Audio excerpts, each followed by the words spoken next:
So friends, for a very long period of time, we have got accustomed to only using 27 nakshatra, whether it's for determining the auspicious timing for initiating any task so that the omens and the good fortune shall support us, or whether this could be for understanding someone's personality and guiding that person towards the right choices for career, for marriage, for relationship. But there used to be the time when 28 nakshatras were used, and here I'm talking about the Abhijit nakshatra. Now guys, this nakshatra resides in the Capricorn sign.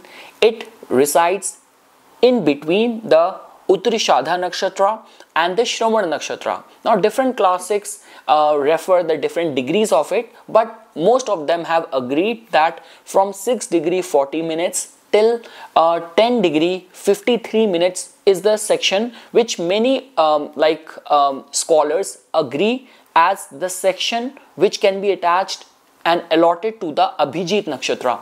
Now guys, if let's say for example your important planets are in the Capricorn, and let's say any of those planet is placed in the Abhijit nakshatra, so there is always that sense and element of the invincibility which is attached with this nakshatra.